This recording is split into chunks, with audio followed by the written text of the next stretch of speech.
that as well. And first off, Anne, are you a guest from the community? I am a guest from Alta Planning. I work with Meg. Oh, okay. Great, great. So we've got a couple of quick business items to roll through, or really just one. And then are you the only two, not the only two, but are you two on point from Alta today? Yep. Okay, great, wonderful. So good morning, everyone. Beautiful, beautiful April week we have here in Winston-Salem, and I think all across, not sure where you guys are, but you can tell us when you get in. First up, I don't see anyone from that I don't recognize. So wait, we have Kim also. Don't see anyone that I don't recognize. Good morning, Kim. But if we do have anyone here from the community, if you want to raise your hand or ask a question, I don't see any other names. I'm going to keep moving. First up, minutes from March. Everyone have a chance to review. Any questions, additions, or corrections to those?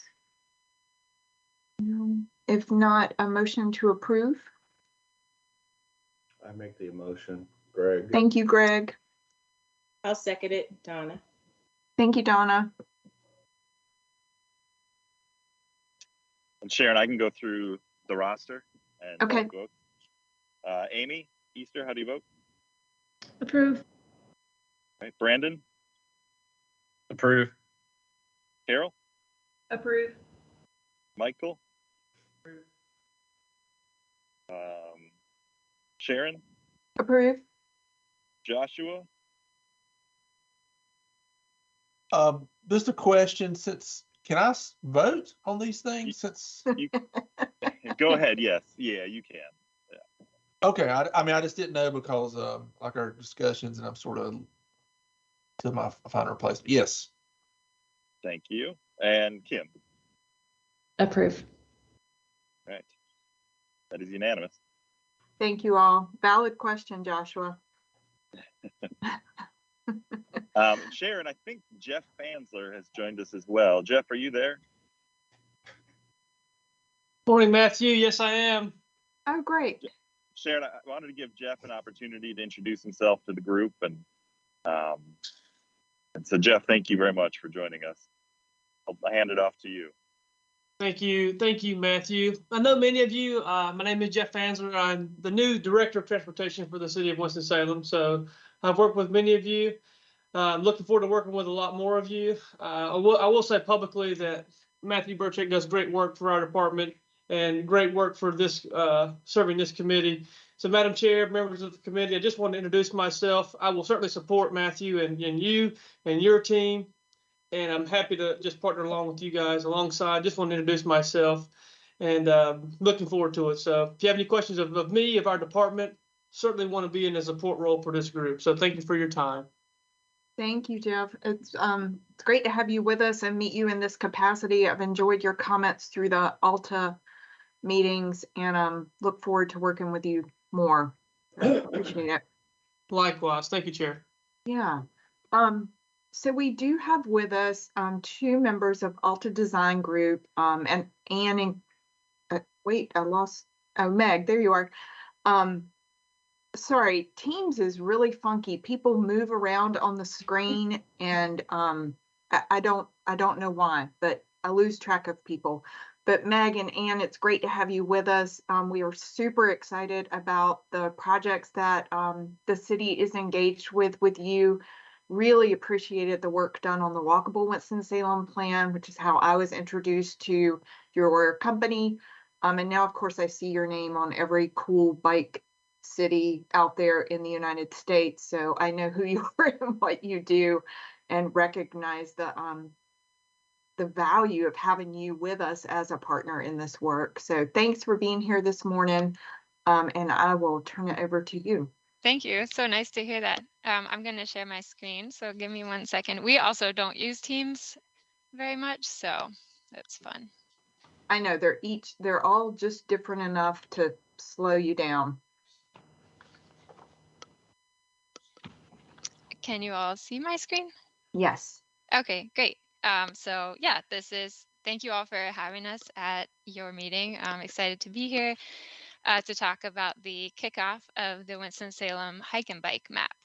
So just wanted to introduce myself and my team. I'm Meg Bryson. I'm a planner with Alta, and I'll be kind of leading this task on the Alta side. And I have my colleague Ann Botnerby. If you want to introduce yourself, Ann. Good morning. I'm Ann Botnerby. I work with Meg. I am a graphic designer at Alta Planning. I've been here a while. I love working on maps. I eat maps for breakfast, lunch, and dinner. They're my favorite thing to work on. And if you can't pronounce my last name, don't worry about it. Nobody can. It's fine. I won't be hurt. Yes, and Ann is also a print matter expert, which will come in handy since that is one of the goals of this project. And then since we have a lot of, go ahead. Yeah, did you want to? Meg, yeah, this is Matthew. Yeah, I just wanted to provide some context for the group before we get into the discussion here. That'd be great. So we have, the city developed a bike map. Oh, it's over a decade ago at this point, and that map, the information on it has been, it's out of date at this point, and I think it certainly needs an update. It's out of print at this point as well. So this has been a goal of ours for a few years now to develop this new map, and I like the direction we're going in terms of not just focusing on the bike elements, but on the walking elements as well. And this is an important tool for us. It's not only for navigation and information about our greenway network and our bike infrastructure and sidewalk infrastructure, but as a marketing tool as well. It's something that visitors pick up. It might be their first introduction to the city. It's a great guide that goes beyond just serving as a biking and walking tool. So it's an important part of our transportation education efforts. And I know we're certainly excited to get started on this. And this is an effort that I think our Bike, Pedestrian, the Active Mobility Advisory Committee, all the folks here can really contribute to this in a big way. So I appreciate all of you attending today and for your continued involvement with this. I think the time frame is relatively short, but we're gonna, we'll get you involved as much as we can, and we certainly value your input in this. So with that, Meg, I'll turn it over to you, but thank you, everybody. Yeah, thank you, Matthew. And kind of touching on that point, having y'all's experience, I just wanted to since we have a lot of people, I think maybe in the chat will be best if you could just drop your name and an area of strength or expertise that you feel you can bring to this project. And that'll be helpful for us if we need to tap anybody for their particular expertise. Yeah, and I will say also, I discovered this by accident, but I'm on my work laptop and it automatically saves all of the chats. And so I can send you that by email. That'd be awesome, yeah. Okay, so any questions, anything you guys drop into the chat, I'll be able to save and send out via email after. And while people are doing that, just to let you know like what our agenda is today, we will be kind of focusing on storytelling and what we want this map to be, and Anne will present some kind of best practice examples, and then we will have a small interactive portion, get you guys thinking about some design prompts. And we're going to follow up with, since we don't have a ton of time today, we're going to follow up with a more detailed design survey that we'll ask you guys to fill out. And that would be really helpful for getting some more detail about specific items. I'm not seeing anything in the chat. I don't know if it's just my screen view. No, I think it looks like people are typing, but nothing has popped up yet. Might be just a delay on it. I'm typing in there as well. This looks like. Oh, there we go. I see. So Donna has strength in community engagement. That's awesome.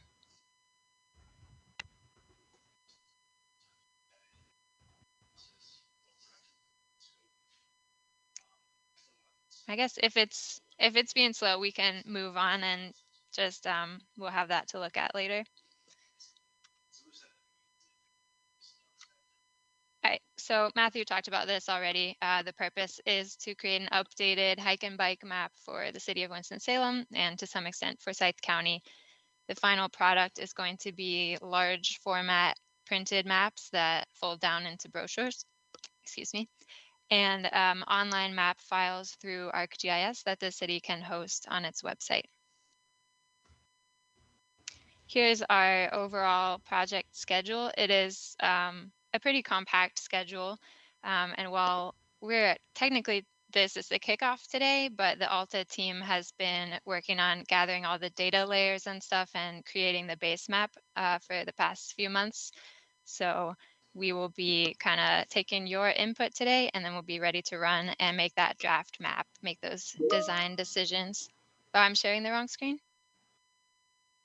I still see the cover. Oh, that's weird. You guys haven't been seeing any of my slides? I'll try again. They changed that time. Oh, now we lost it.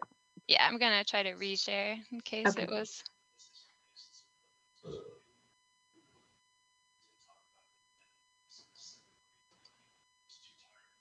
We see the slide that says schedule now. That's not what I'm seeing. That's great.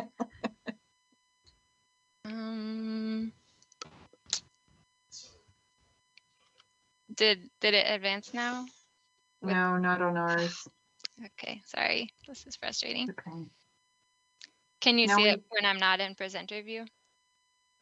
Now we see today's goal. Okay, What's- well, I'll okay. just, yeah, it seems like presenter view is messing me up, so I'll just Okay. stay in this one. Hopefully you can see. Yep.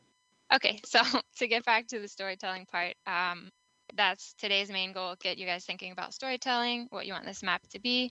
And I kind of think of that in three, not totally linear, interrelated bubbles. So the intent of the map, who do we picture using this map and how are they going to use the map? And then the size of the map kind of plays into that too. Is it something more portable or is it like a large poster? And then what kind of additional content we include, like Matthew touched on. Ultimately, a map is a tool for navigation and information, but it's a great opportunity to also be a branding tool for the city's greenway system, or like, you know, promoting tourism and showing lots of destinations and activities to do. The second component, the content, I'm talking about the actual data that we show on the map. And we'll go through some examples with you, and you'll see that an effective map, there's tons of data you could show, but an effective map really chooses its data carefully and displays it carefully. And then the last component is the design. How do we show that data? What do we make like appear more prominent or less prominent? What do people see first when they look at the map? And then overall, like the colors and styles and fonts that we choose will also go a long way towards the overall like feeling of the map. So this is just stuff I want you guys to be thinking about as Anne presents some examples. And then just to give you more, when we talk about content and data layers, just to give you an idea of that. So we have most of this data already like available to us, but we're gonna have to choose how and what to show and what's most important to you guys to show. So your existing facilities, some of the more network elements like bicycle level of comfort and regional routes, hills, what kinds of destinations you want to show, and then whether or not to show future facilities in development. So with that, I'm going to turn it over to Anne, unless anyone has a question before that. Cool. No questions? Great. I will talk briefly about what we can do with map design, what our goals are, what some trade-offs might be. Next slide. Best practices in map design is a little bit of a squishy concept, but a map should work for its intent. So if it's a bike map, the bike routes should be obvious, like the image on the screen. If it's a hiking map, then obviously you're not going to emphasize the streets, you're going to emphasize the trails. Maps are neat and readable. A sloppy map is really hard to read, and they should be visually appealing. It shouldn't be clashing colors. It should be harmonious. The fonts shouldn't be a weird, funky script because that's hard to read at small sizes. So best practices result in a map that works well for its purpose. Next. I have some examples. Next one. This is a map from Chicago from an encouragement program. We were trying to get people to get out of their cars and use transit and bike more. They wanted to show a lot of information on this map to encourage people to visit different parts of the neighborhoods. One way to do that is with the use of icons. The icons help people find destinations that they're interested in without making the map really cluttered. Also, the transit was less important than the biking. So the transit is the thick gray lines. They're visible, you can see them, but the bike routes really stand out as the most visible thing. And destinations like parks are bright green to catch your eye. Next one. This is an example from Vancouver, BC. It's an oddly shaped city with a lot of steep hills.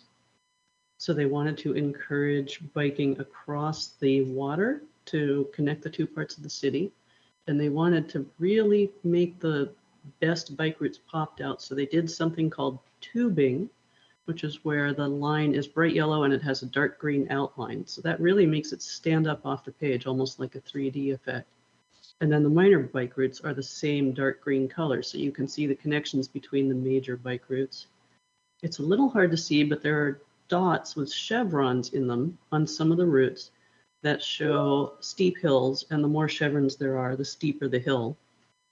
The streets that are not bike routes are very subtle. You can see them, they're there, but they are not overwhelming. So the bike routes really stand out, and you can really see that the purpose of the map is to get you onto the best street for biking. Next one.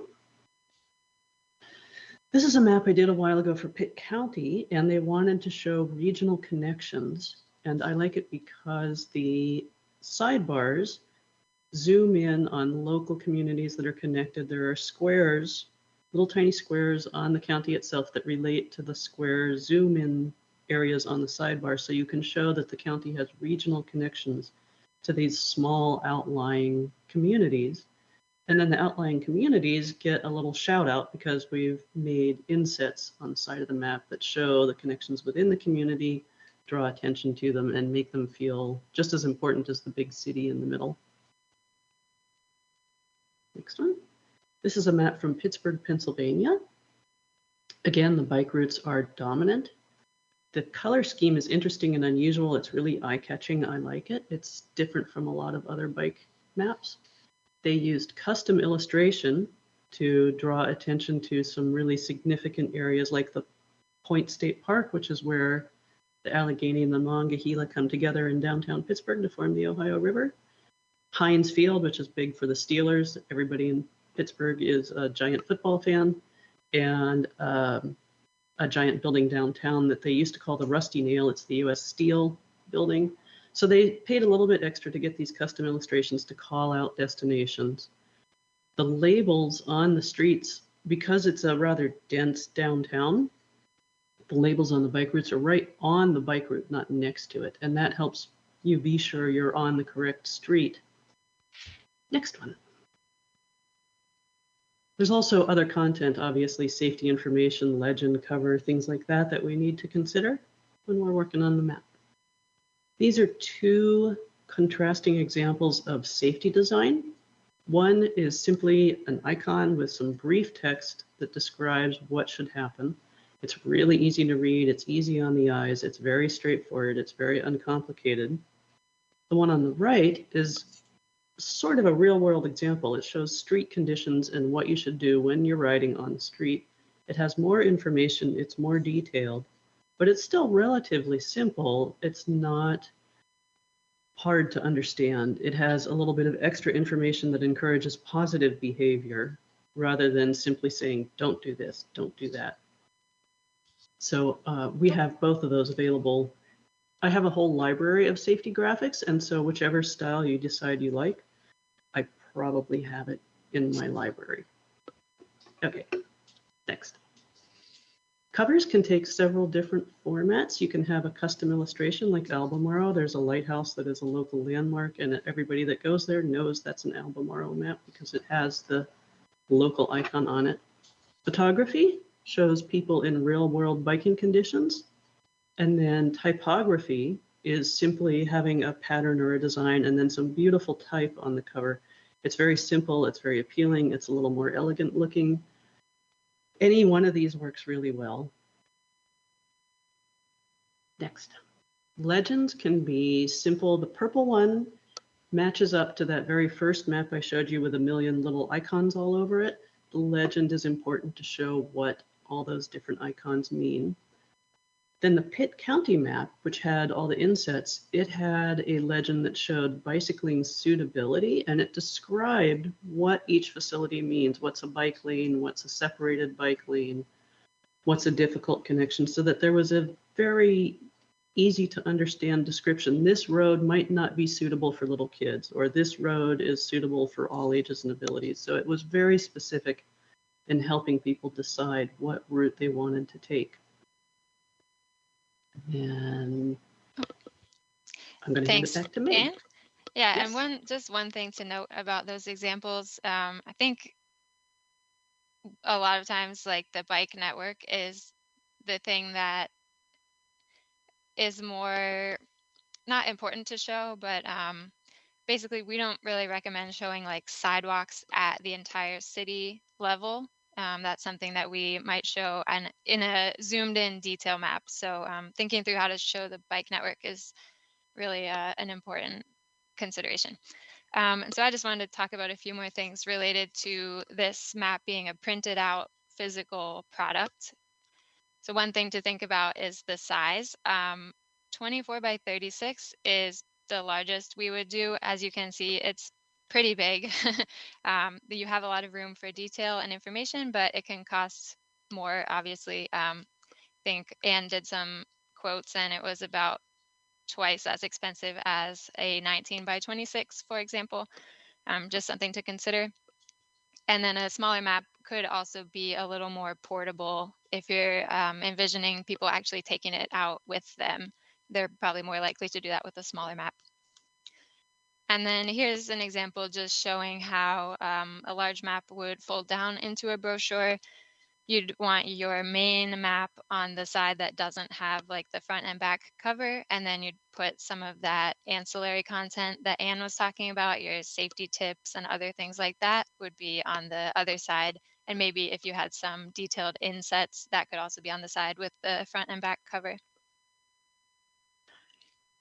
So that was a lot. Hoping to get you guys thinking some more with a couple design prompt questions, and feel free to use the chat, or if you want to unmute yourself and talk out loud, or if you use the chat, I might call on you and ask you to talk out loud to explain your chat message a little more. So maybe a softball, maybe not a softball. If you can, in one sentence, what are your goals for this map? What is your vision for the map?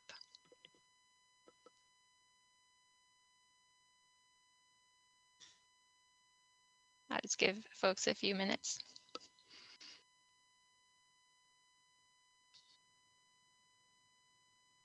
Oh, and thanks everyone. I'm seeing now your areas of expertise that you've put in the chat. That's awesome.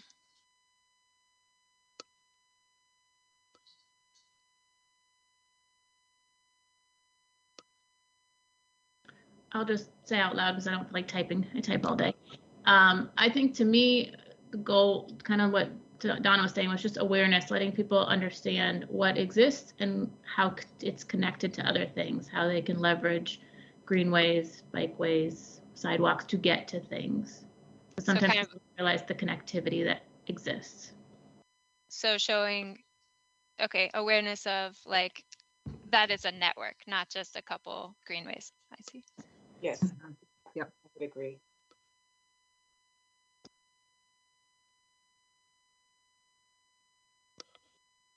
I'll join in with Amy and agree to what she said. Recently, I was, just as a real life example, I was at a hospital recently, and while there met a person who had moved to the community about 8 months ago, and she was struggling to find places to bicycle and said that we just didn't have any place to go or any greenways. And I started naming off several that are several miles long where she could get out and ride her bike with her husband.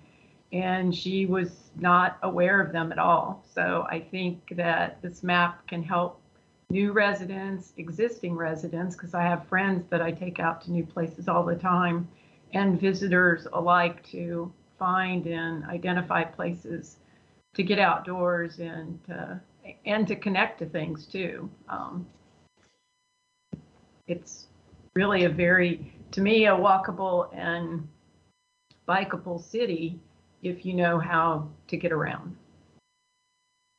Yeah, I was just typing something similar, Carol. I've had several seen posts, in the downtown neighborhood group or other places where people just don't realize that from Long Branch you can connect to Salem Creek, to the dog park at Washington Park, or all the way out to the lake.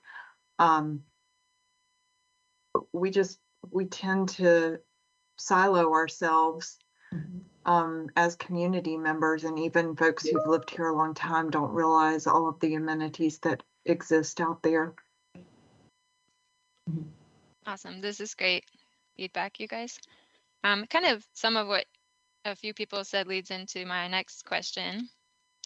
Who are you envisioning as target map users? And it could be all of these, but if there were any groups that are particular priority, just be good to know that in case that could influence, how we design the map. So I think a group that I didn't put on this list is, you said, was it Carol, I think, said newcomers to the community. But it sounds like awareness is something that can be boosted even for long-term residents that maybe don't know about the connections. Yeah. I don't know where we would capture this, but even those that are wheelchair bound or have those electric scooters, to those that need assistance with their mobility.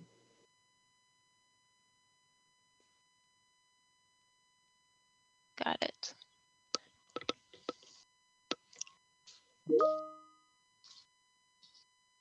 And see, James asked in the comments, is this a printed map and a virtual map? So yes, they won't look exactly the same. The printed map will be, a little more design focused, and the virtual map will be online through ArcGIS. So it'll be hosted on the city website, and you guys can update it more frequently. Yeah, exactly.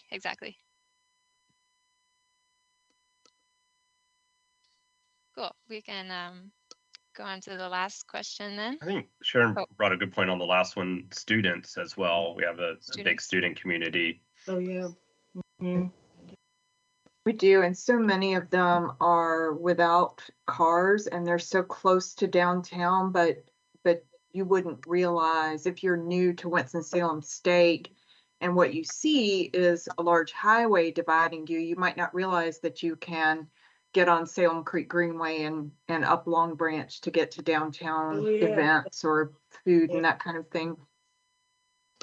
So if I can jump in here, it sounds like you want this map to be appealing to a broad spectrum. This is not targeted to any specific group. You want it to be widely appealing to everyone. So a fairly basic level of accessibility.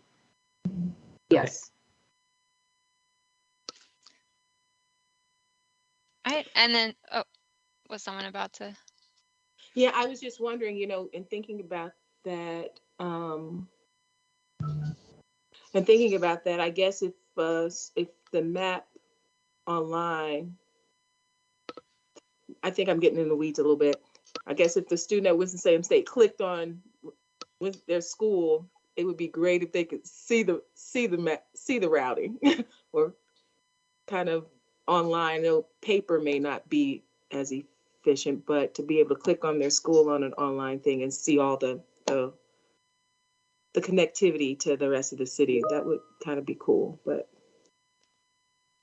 Yeah, you mean like it would Mhm. identify their location and then Mhm. show that, yeah. and show them all the Mm-hmm. walking, biking, all the routes that lead in that, because you're right, when you think about it, you see the big highway, but the reality is it does connect to the Salem Creek Parkway from a different point. Mm-hmm. Just thinking about that. So I guess just to confirm, our online map is not going to have like routing capability like Google Maps or something, but it's definitely, I find that Google Maps for bike ped facilities can be pretty iffy. So a lot of times if I'm in a new place, I'll use a combination of like official city resources to see about their greenways and stuff, and then also Google Maps. So I it's guess, definitely, I think I'm thinking more that probably for the icons and the symbols would go. So Winston-Salem State symbol would be in a place, and then their symbol, they would see their symbol on the map and can see the routes from their school. Maybe the use of symbol. Yeah, and Donna, we need to remember that once this is live, that we connect to all of the student services at the universities and let them know it's there as a resource to share with new students. Yep. yeah, for sure. Meg, this is Matthew. I just wanted to echo what you said about route finding, like through Google Maps. And I agree with that totally. I think cycling is routing for cycling is complicated because different cyclists have different comfort levels with different facilities. And so I think for me, one of the goals with the map certainly is probably the overriding goal for me is to give people the information they need to make a good choice for themselves on how to connect to the destinations that are important to them. And that's going to be different for each individual. So I'm really curious to hear the group's input on, the best approach to get to that end. But I just wanted to echo what you had said, and totally agree that routing for cycling especially is pretty difficult.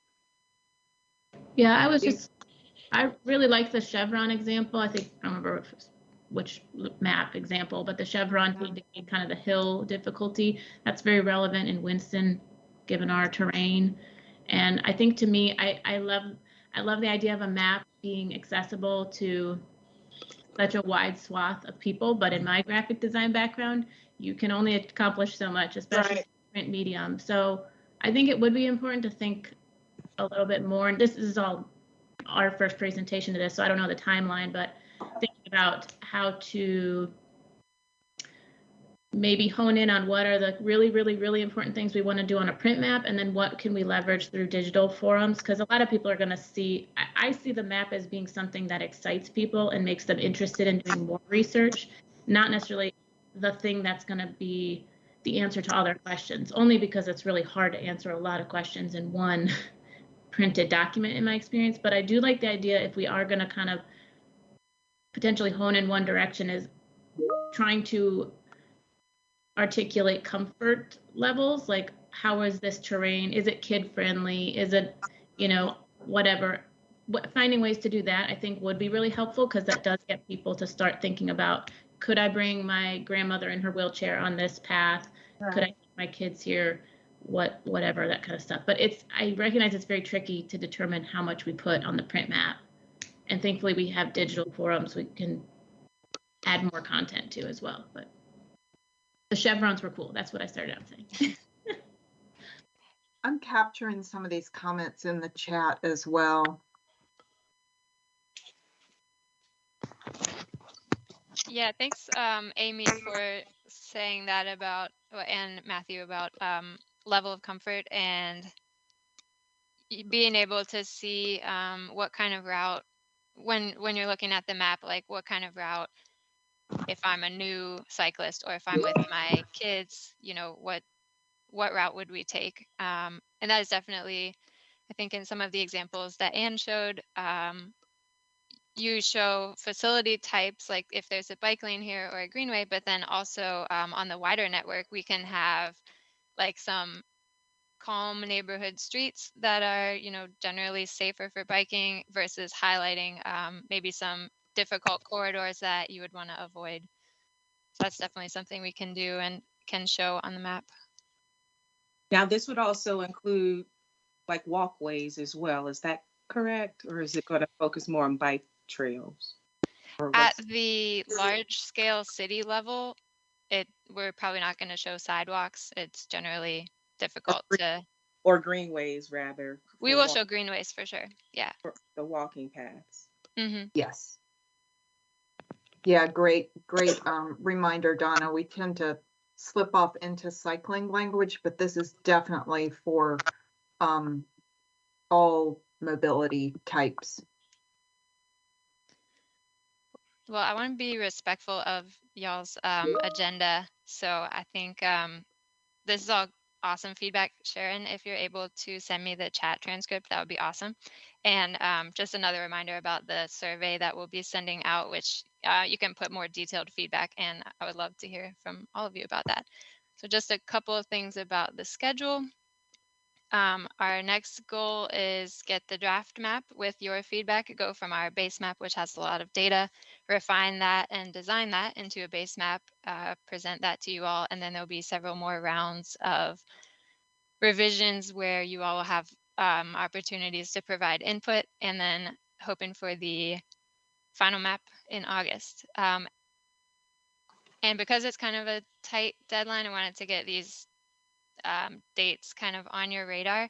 And this is assuming that we'd be able to present the draft map at the BPA MAC meeting in May. I don't know if that's possible. If it's not, we can be flexible and maybe like present at the one in June, but we would still want to keep that draft map presentation deadline in May. So maybe instead of present that, we could have that be like email feedback and then present the second draft in June. So we can be flexible basically with your agenda items.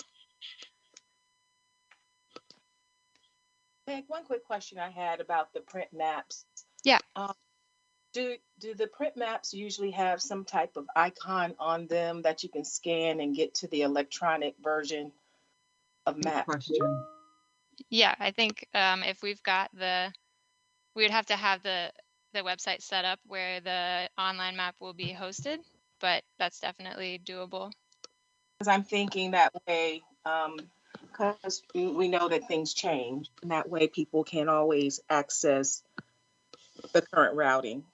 Yeah. So I was just wondering about that. Like a little go here for the most up-to-date information.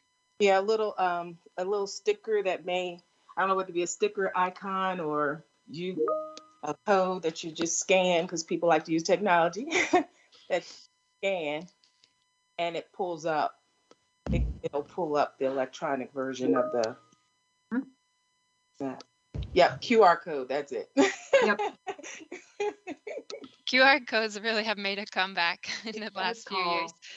They have. And that way we don't have to reprint it over and over and over again for a while. Well, that is all that I have for you guys. Matthew, was there anything else you wanted to say? One other point that I wanted to make was, concurrently we're going through our Greenway wayfinding project to identify kind of a design and locations for wayfinding signs on the Greenway network. And I think, this is a natural fit with that project, and we certainly had set it up that way. So I think design elements that go into the wayfinding system could apply to this map as well, so that we have a cohesive product and it looks like it's branded together. I would love to see that, certainly. One quick question. I know we're going to try to move on, but is the hike and bike name written in stone? No. Okay. I have to think that over, because when I hear hike and bike, I hear hike a bike, and that is not a nice thing to think about, like hauling a bike over a tree or something. But also hiking makes me definitely think off-road, which if that's what we're including, which could be great, it's just another level of how do you show all that in one place. So I definitely look forward to the survey and thinking about this some more. So thank you, Alta team. Yeah, thank you all for your participation, and we will see you soon. Yeah. Oh, you're Thank you. muted, Sharon. Okay, sorry. If we have examples of maps that we've come across that we love, I collect maps. I have a whole embarrassingly large file cabinet behind me full of maps.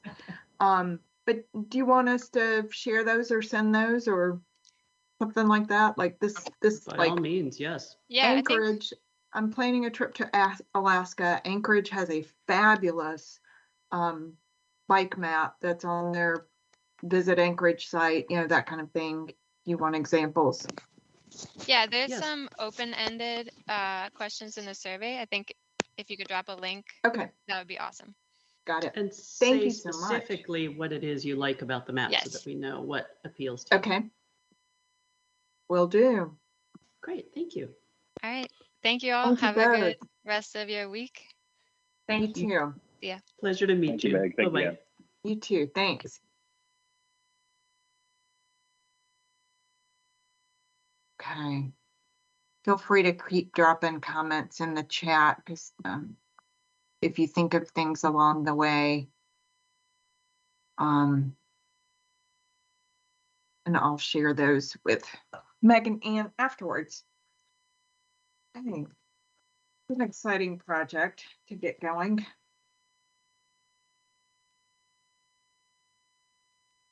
Anything else on that before we move on? Okay, I'll turn it over to Carol and mute myself again. We'll talk about the UDO and policy up. Thank you, Sharon. Hopefully each of you have spent some time reviewing the 5-page document that was emailed on, I think it was Friday. The work group that I referenced in there, I don't think I mentioned who the members are, but the members are Amy Easter, Lynn Mitchell, and myself. You may not be familiar with Lynn Mitchell's name, but she is a past planner for the city of Winston-Salem. And we thought that it would be good to have someone from the plan that has a history with the planning department to help us think through how to approach maybe making recommendations or changes to policies and procedures within Winston-Salem. Our group has been meeting since maybe last August. At first, it was maybe a little bit challenging and difficult to really think how we wanted to approach this. So we did several different things. We looked at other cities at the beginning, and if you've ever dove into UDOs or policies and procedures for cities, you will find that the documents are thousands of pages long. And it's really difficult to try to figure out where you want to start and how you want to approach it. So then we kind of stepped back a little bit and thought, well, why don't we use the master plans that have been completed for the city? They all come with recommendations. So we started digging into that. And there are hundreds of recommendations from the past 3 master plans. And some of those were highlighted in that first document that I sent to each of you that was about 16 pages long. And after sending that out and rereading it and seeing how confusing it was, we thought that it might be best just to identify what we thought were the top recommendations for our group to consider taking forth and doing further research, looking at our peer cities to see what they're doing in those categories, and then bringing that back to you after bringing those top recommendations to you to help us narrow it down to maybe the top 1. Since this is the first time that we've done this, we thought that maybe approaching it with just 1 would be best.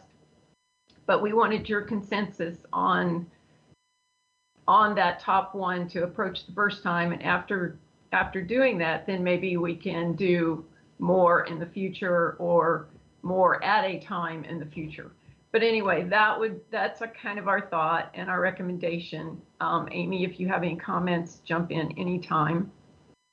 Yeah, I'll just add quickly that I think this was brilliant on Carol's part, and when she shared it with me, I was like, duh, that makes sense. Because there's so many UDOs to look at that need to be looked at and improved. Where do you start? Going from ones that are already in existing plans that have been adopted and approved by city council, mayors on board, this just should help us that when we select one, we start moving through, we have that kind of ammunition, or I should use a different word, backing that says this is already an approved plan.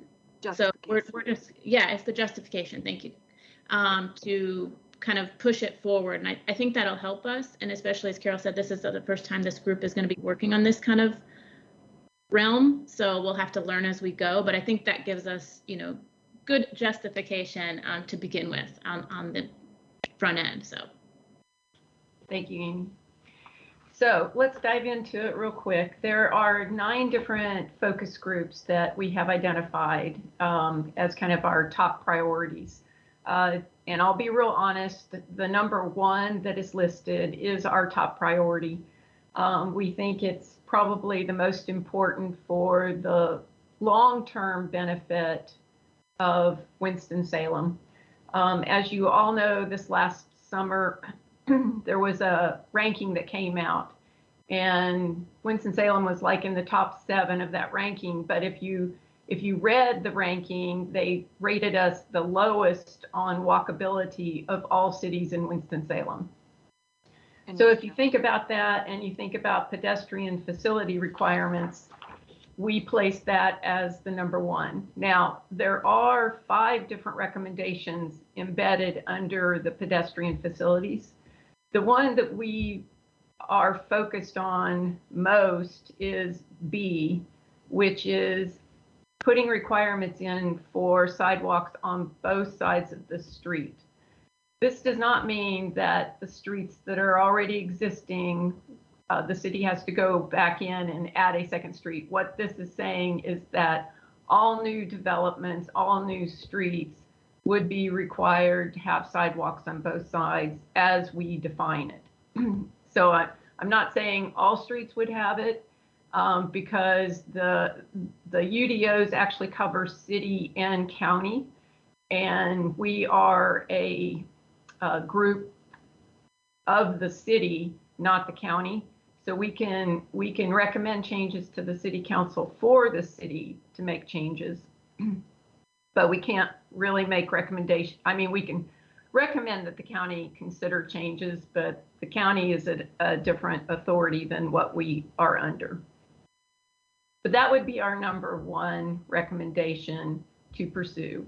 We do know in the study that some of the study that we did on peer cities, Durham has a very simplistic requirement saying that on all streets within the city limits, they will require sidewalks on both sides of the street. Again, much of our city is developed, so this would not put requirements on any of the existing structure that's out there, but it would be all future structure that would be built out. Carol? Yes. In the interest of time, since this was listed as an information item, yeah, what is it that the committee needs to do today in order to move this forward? Are you asking to basically agree that number 1 is the top priority, and then we would create a recommendation to be shared to make changes?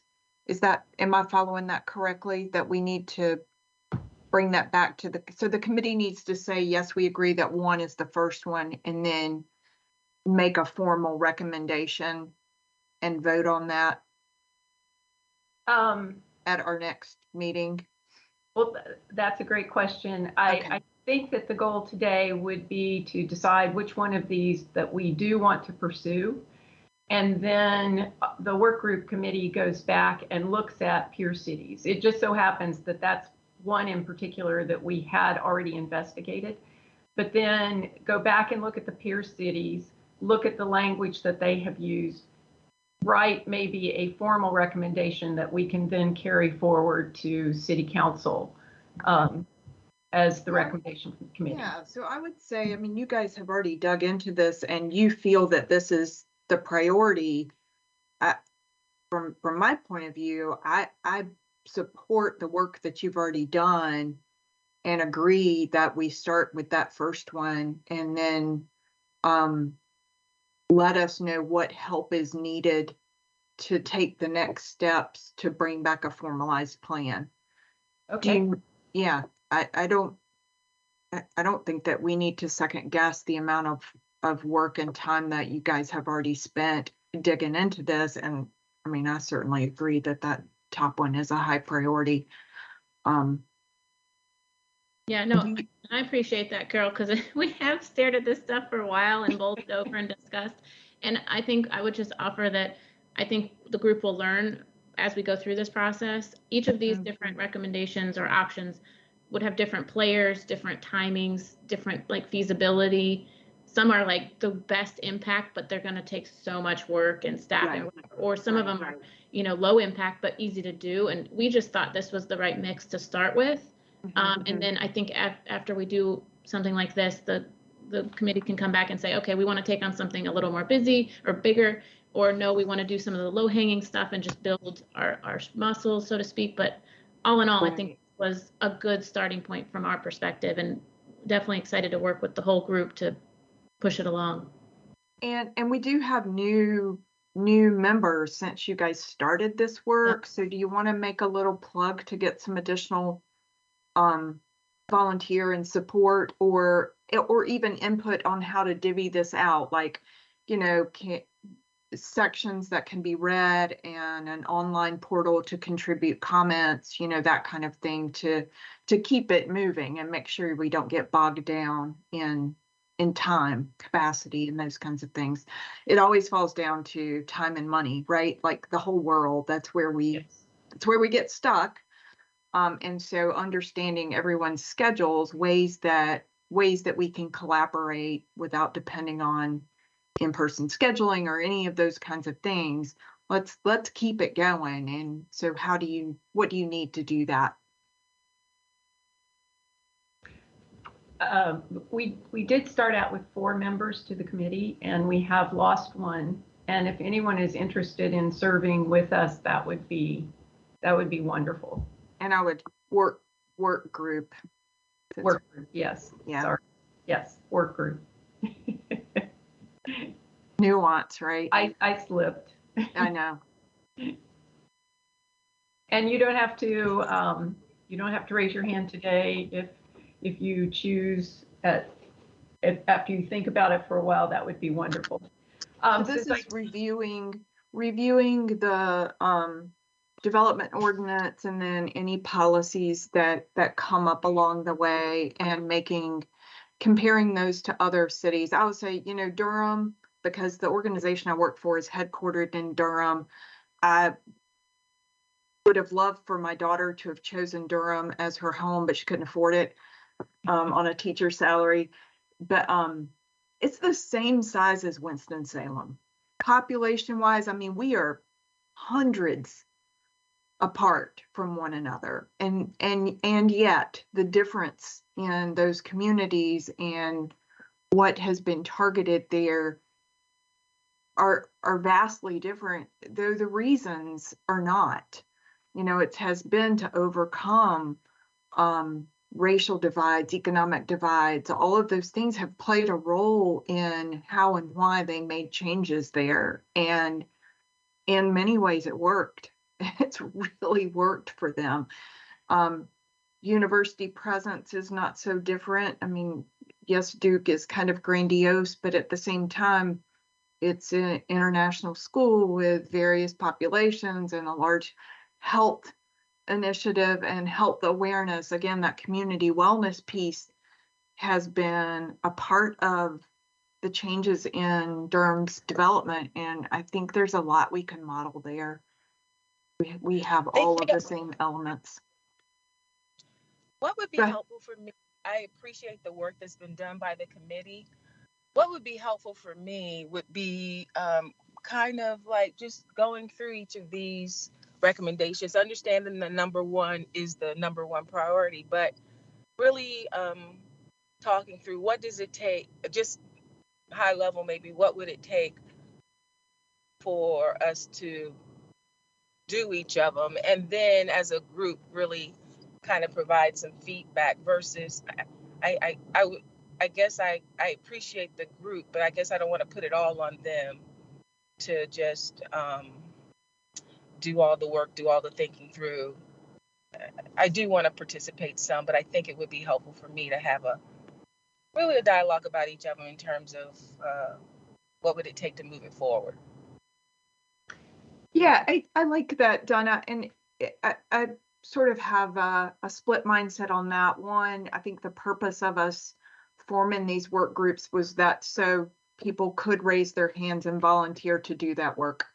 And so I respect that. And I think that's a great, I encourage you and all the committee members to have those conversations in between the meetings, to reach out to those people. It's Carol, Amy, and Greg, I think, who have been deeply involved in this. If you do have that greater interest, reach out to them and have those conversations. I want to keep us moving. I think I'll say, and we're not voting on this. This was an information item, but for now, let's leave it that anyone who has a greater interest in these topics, reach out to, can I say Carol and Amy? Yeah, so we can definitely set something up for Donna or anyone else who's interested. And then maybe there's a certain amount of information we can just put out via email in between meetings, just so people can look at it between. And I am happy to help on the editing and presenting side once we have some thinking points in there. I can participate probably on a short video call at some point to talk more too, but let's keep that moving forward. I got to tell you, I'm a little challenged there. So tell me why we were to read them and be prepared for today. I don't think I'm clear. Just so that we understood the sorry, I keep hitting that mute button by accident. So that we understood what they have been working on and sort of where we stand. And we'll build these into that ongoing work plan this year and next year as we understand the timing and the opportunities that come up to sort of dig in and suggest changes. Like Donna, a good example for me is greenways. That's one that technically falls under Parks and Rec, but obviously we play a great role in as well. William Royster is part of the Alta Design Group committee that's working on the Greenway wayfinding updates. And so, but we need to have that team in to speak to us so that we don't start moving forward with a bunch of plans and suggestions that they're already working on. We need to know what they're working on and then figure out how to partner with them. So this was just for them to present what that work group has been working on, what they've looked at. They've taken these chunks out of all of those various documents and brought them back to us for greater understanding. And then we'll support, and again, we can volunteer to dig in deeper on any of these topics as they come up along the 2023-2024 years. Does that help? I think I'll just have to, I think I'll take it day by day to get a better understanding of all that. Okay. Okay, we're actually at time, but if you can hold out for just a couple of minutes, we have a few things coming up. And before Earth Day is coming up on April 22nd. There are so many things happening this year. It's really exciting. the new trails at Crossnor, the children's home on Ronaldo Road. They're having their opening celebration that day. Piedmont Lands Conservancy, I don't think I said that name right, but anyway, has been doing great work, and several people have been out exploring those. They connect assisted living with Paisley Middle School, with the children's home, all Ronaldo Road. Really excited to see that come together. Earth Day celebration. This week I got an email. There is a pilot mountain outdoor festival happening that day, highlighting all of the Stokes County, Surrey County outdoor activities, paddle trails, hiking trails, the park, camping. Old Crow Medicine Show is playing that day. Lots going on there. And of course, the Piedmont Environmental Alliance holds their annual festival that day. We have Bike Month coming up in May. Michael, if you can send out or quickly now tell us if the Ride of Silence and other events are happening during Bike Month, or if anybody else knows of anything, let us know. Amy, I wanted to mention the Monday night rides now that the time has changed.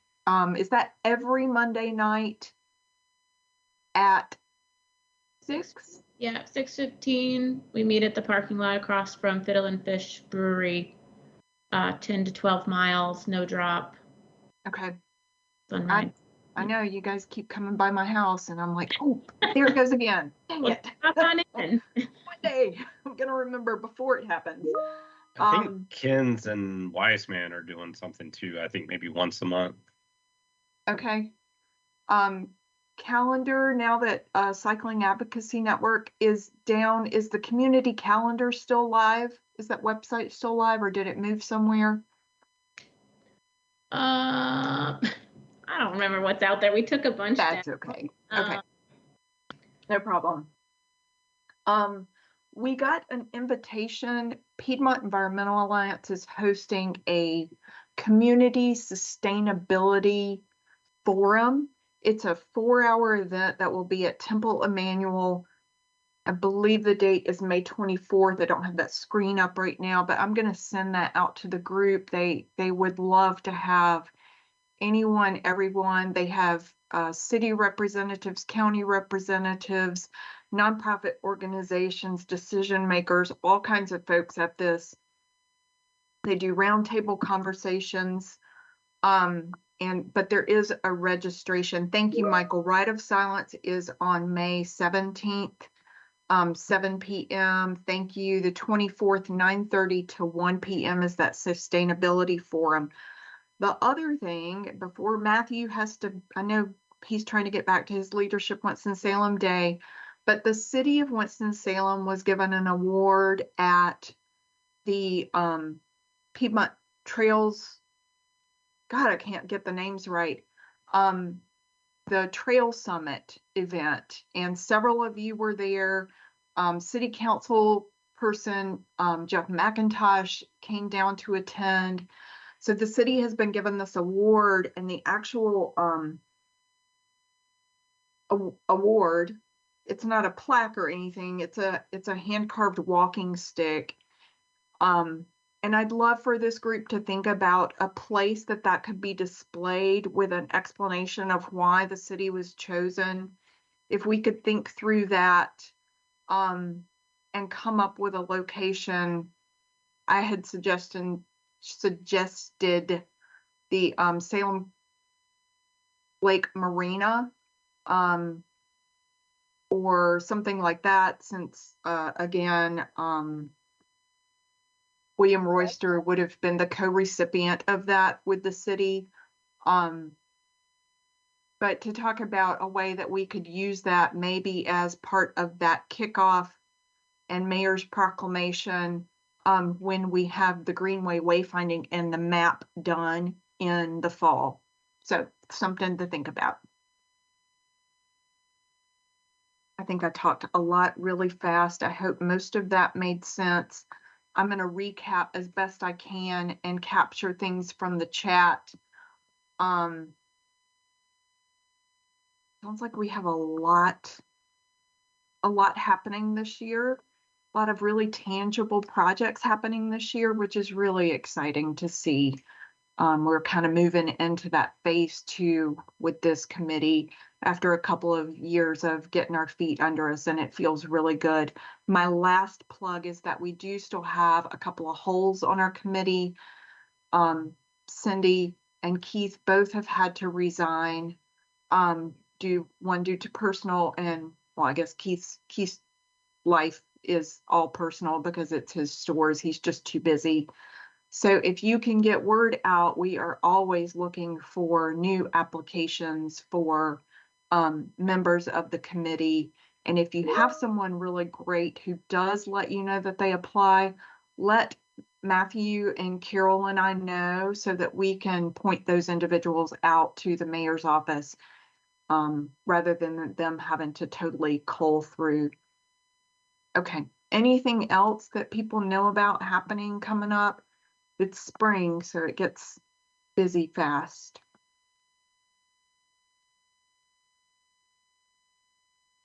Right, a silence. I don't know the exact name of it, but I think there's a cycling documentary for River Run.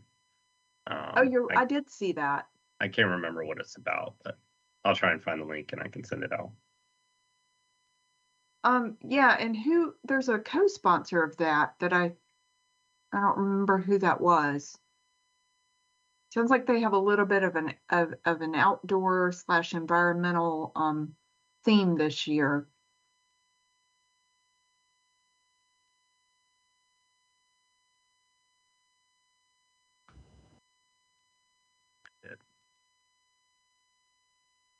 I'm trying to find it. Okay. We'll try to pull all of these events together into an email, get that out. Alta's going to send a survey, so please add comments, additional comments into that. And thank you all. Thanks, Brandon. I'll pull that in too. Anything else before we wrap up? Thanks for being patient and staying over. Okay. Enjoy the day, everyone. Thank you all. Thanks, Donna. Thanks, It's y'all. a beautiful week Thank to you. walk. Take care, everybody. Bye.